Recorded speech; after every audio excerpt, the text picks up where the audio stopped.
The Story of an Hour by Kate Chopin, read by Sonia Arista. Knowing that Mrs. Millard was afflicted with a heart trouble, great care was taken to break to her as gently as possible the news of her husband's death. It was her sister Josephine who told her, in broken sentences, veiled hints that revealed in half concealing. Her husband's friend, Richards, was there, too, near her. It was he who had been in the newspaper office when intelligence of the railroad disaster was received, with Bentley Mallard's name leading the list of killed. He had only taken the time to assure himself of its truth by a second telegram, and had hastened to forestall any less careful, less tender friend in bearing the sad message. She did not hear the story as many women have heard the same, with a paralyzed inability to accept its significance. She wept at once, with sudden, wild abandonment, in her sister's arm. When the storm of grief had spent itself, she went away to her room alone. She would have no one follow her. There stood, facing the open window, a comfortable, roomy armchair. Into this she sank, pressed down by a physical exhaustion that haunted her body and seemed to reach into her soul. She could see in the open square before her house the tops of trees that were all aquiver with the new spring life. The delicious breath of rain was in the air.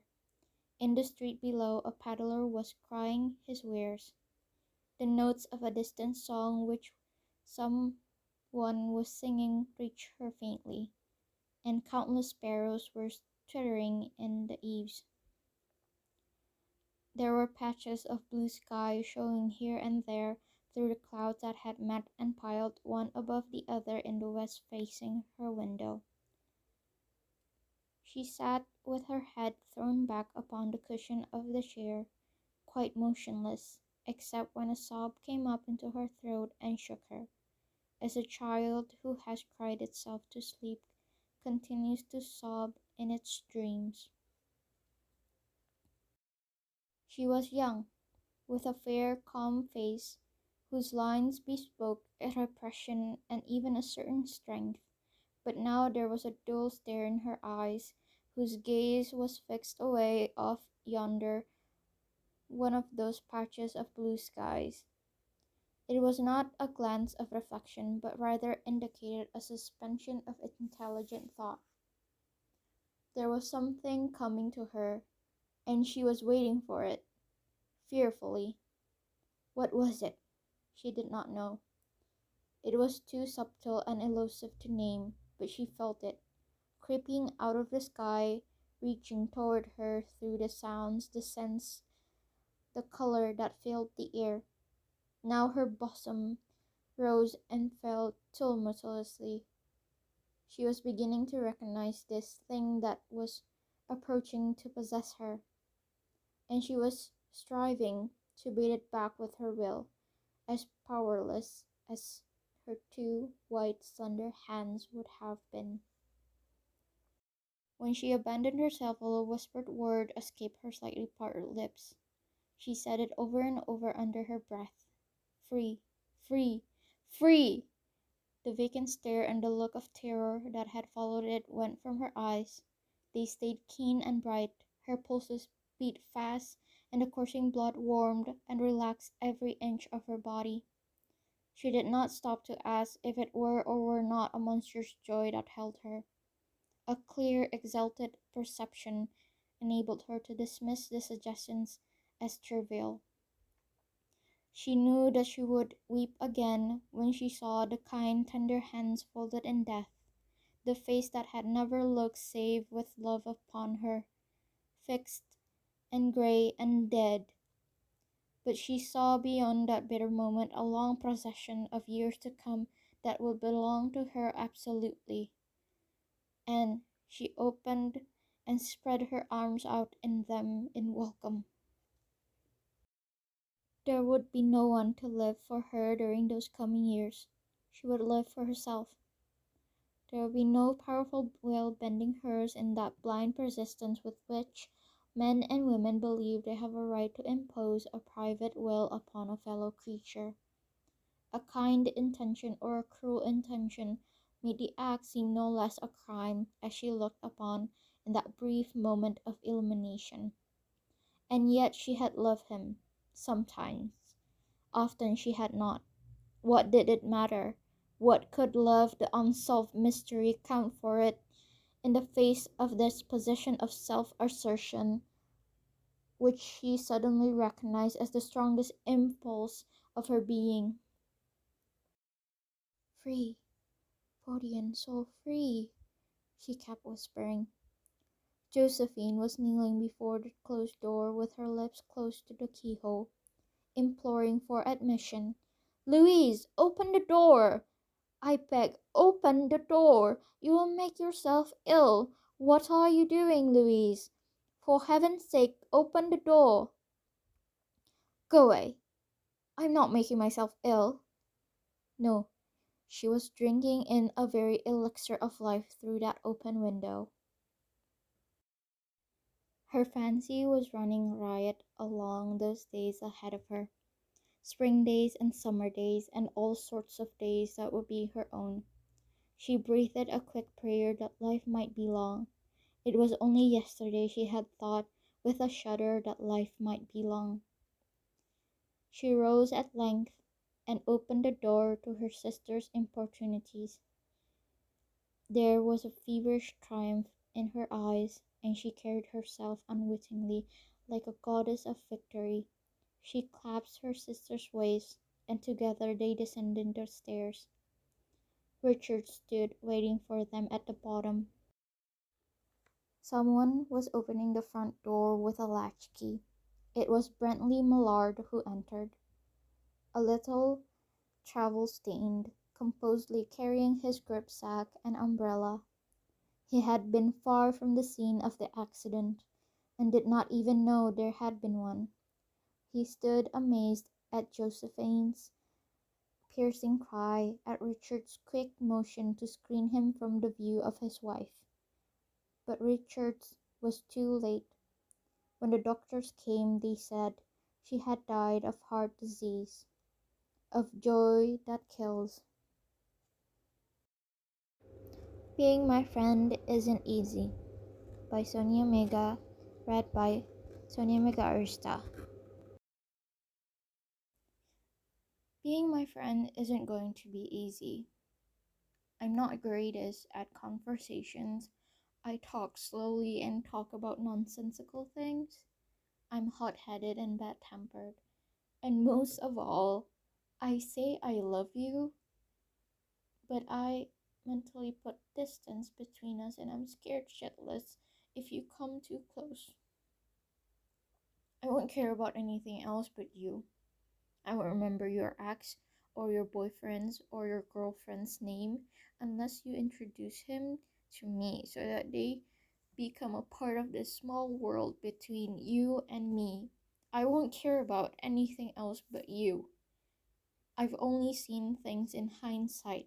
I only see and care about people who are close to me. Nothing else and no one else. I can't promise you that I'm the nicest person to talk to, but I'll be honest when you want me to. I'll tell you what you don't want to hear. I'll tell you what you want to hear.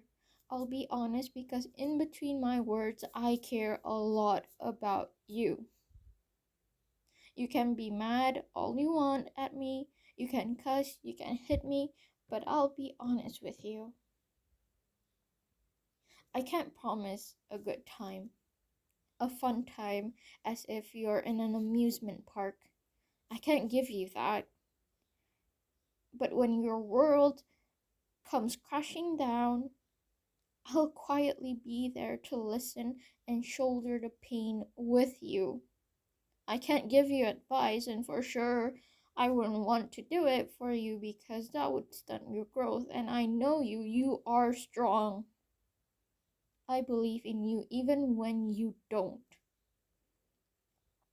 When the world crushes down on you, I'll curse the world for you. I'll tell you it's your feelings, it's yours alone. So let yourself feel those emotions. Because I know how it felt to be invalidated. People so easily blamed the devils in my head and so easily told me to forgive and call me names for what I felt. I know how it's like to be compared, how no matter how hard you try, no one will come and say, I'm proud of you. I know what it felt to cry on someone's shoulder, to only be betrayed the next day. I know what it felt to love only to one day be struck in this cycle of because I love you, I'll hurt you. I know what disappointment felt like. I know what hate feels like. And I know what it felt like when these horrible feelings eat you alive. So, if it eases your mind, if my warmth brings comfort, if holding my hand can assure you, and you'd like to hear encouragement or just cursing away the pain, I'll be there whenever I can. I'll be a friend because you mean the world to me and I don't want you to hurt. I don't want you to feel just as lonely as I am.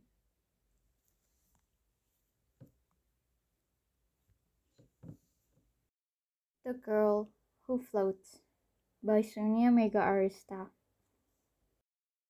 She was the aim of either adoration or hate. Not many found her company as unpleasant or pleasant, all the same.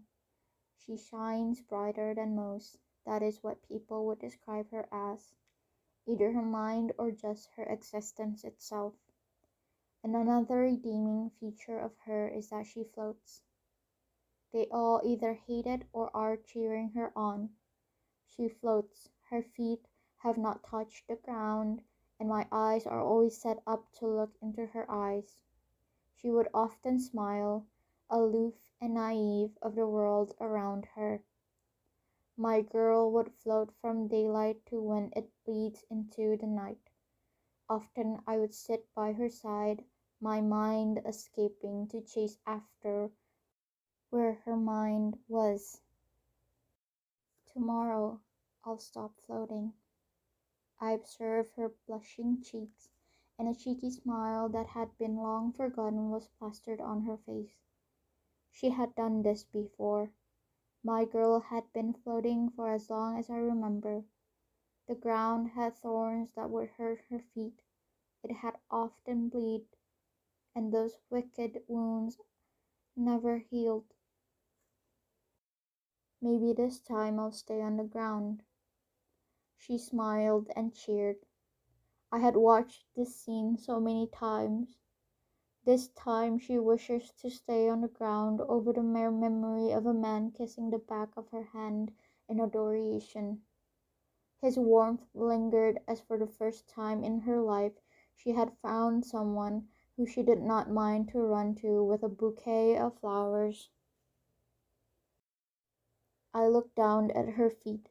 The silly girl would often stumble like a baby deer who had just learned how to walk, not yet understanding how to stand on her own 2 feet. I really hope this time someone could be the anchor for my aching feet. I silently watched her, skeptical of her wish, yet I stayed quiet, as tonight I did not want to break her heart. I wished she would stay the same, loving every living thing with her heart, in hopes we would heal.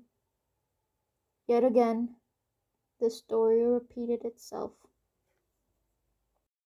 My girl had finally stopped. She had tried to hang herself. but her floating body had stopped gravity and the knot around her neck from taking her life. Thus my girl floats far, far away. Just like that, she floated further away from the ground. It's silly how the heavier the heart, the lighter she floats. We remembered how I was born. Just like today, her feet bled away. The open wound bleeding away, and I was born from the blood she shed. The thorns would pester her, and thus I was born. I was born to help her stay afloat. As I was born from her blood, she named me Ruby. I watched my girl's eye growing dimmer as she showed me her small frame, her true form, a child with long white hair hidden behind her ironically sad name, Joy. Her white hair had lost its light, and her eyes grew dark. My joy is suffering in heartache once more.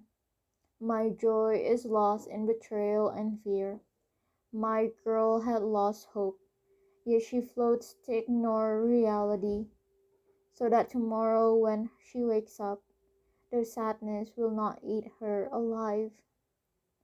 Thus I was born as did Igor, Lord, Void, Dylan, and Sanity. We were born for her to stay afloat. Our little girl had lost herself, not growing, never changing, and ignorant of the world, as she continues to love and love and love. My heart beats for her in the body of a teenage girl with eyes jet black covered by a stream of black hair. I am of her who grow cold and empty from disgusting stares, neglect, and watchful eyes. When I unite with Lord, I grow gruesome and cold that the stench of blood is like that of perfume on our body. Our love was nothing more but to cut open our lovers. Their bruised skin was what we wished to devour. The devil, a nickname that fits Lord and me. Lord's faceless dark head often holds a smile that reaches his ears. He was a cruel being that often helped our girl to stay afloat. He devours the eyes that thirst her body, but soon he lusted to hold them until they were bloodied. He lures them with his servants, Lucy and Laura, the sweet dolls, the candy-like Lucy and the jewel-like Laura. Although deranged, there is nothing crueler than the lack of affection and the harmful wounds at our girl's body when she had to take every hit and every bruise, believing her existence was foul and that she deserved to hurt. Lord was born from those wounds and the broken glass that were shattered by her side as a child. Sanity was never sane. Not once was he able to stay still without paranoia or whispering away a chilling tune. He would sing away the pain, talking to walls and holding shadows close in his arms. He came from her accepting that it was truly her fault for being born. The endless walk on thin ice, an angry tune of how they adored the thought of her death. But we were not all so cruel and dark. Dylan was the gentle giant, quiet and kind, yet so often he would raise his hand to protect our little girl. Not a sound would ever leave his lips. The gentle giant often held a small flower pot in hopes that someone would water his heavy heart away. It hopes to bloom and become lighter like that spring day that was once lost in his memories.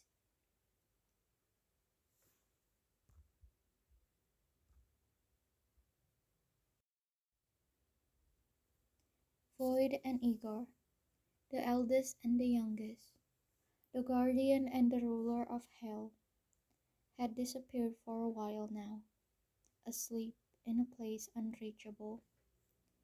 Igor had left Joy. He was our original form, the opposite of our little girl, the truth that stood side by side with her softly beating heart. He is her and she is him, unseparated as they both are the truth, the children who had long been alive, silently hidden away in between corners of the room, the existence that helps her stay afloat.